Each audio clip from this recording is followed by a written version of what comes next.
back into Warframe after taking a long break, and also to quickly sum up my impressions on the current state of the game.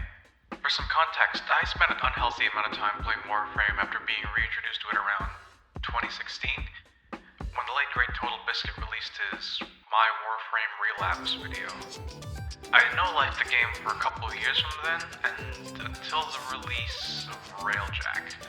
But by that point, I found myself burning out hard with how repetitive and easy the AoE meta was, how the content droughts were, and just finding myself more invested in TF2.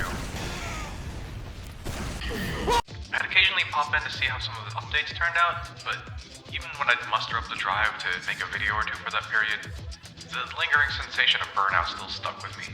So I went to go play other games and involve myself in other communities.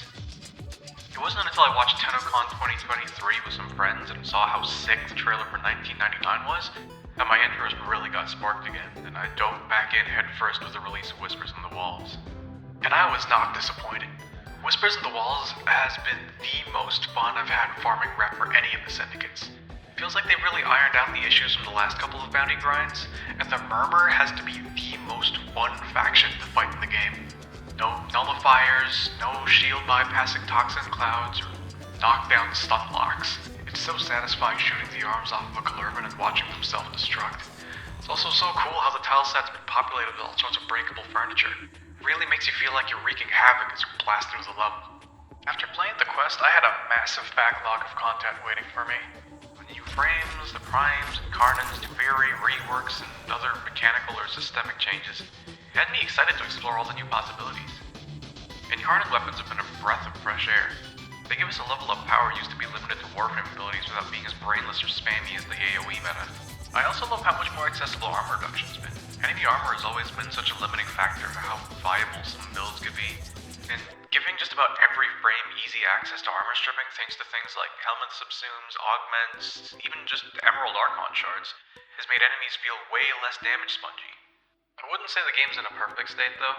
After returning to it, I ended up convincing several of my friends to give it a shot, and that really opened my eyes to just how poorly explained the new play experience is. I'm planning on making a thorough breakdown of just all the glaring flaws in the new player experience, but for now I'll leave it at that. As for smaller changes I'd like to see, I wish Melee could work better on its own without needing condition overload priming or just total armor removal to have a similar time to kill his guns. While I know the Tennokai mods and Melee arcanes will help remedy this a bit, I think some weapon classes like hammers or heavy blades still struggle to be good standalone, thanks to just how punishing their follow-through is and how bad their stances are. While we're talking about Melee, can we please rework the lifted status effect so it doesn't just fling enemies all over the place randomly anymore? There's a lot of potential for Melee combat to feel like a proper character action game like Devil May Cry or Bayonetta, if the status effect just had any degree of consistency and acted like a launcher instead of being a glorified ragdoll. But returning to the positives, there are a bunch of smaller additions to the game that have been really interesting for buildcraft and stuff, like the new mods, the arcanes, Archon shards, the reworked focus system, and my personal favorite, the companion rework. Companions have been a neglected aspect of Warframe for a long time, and it feels like a whole new layer of synergy was added with the rework. I especially like the bond mods. The way they really let you personalize your companions to fit certain roles has been a lot of fun to play with, and I'd love to see more get added down the line. There is one companion that's really caught my eye though, one that I already wanted to talk about before my hiatus, and thanks to the rework, has been really brought into the spotlight. So tune in next time to learn about what I think might be the best companion in the game at the moment, Nautilus.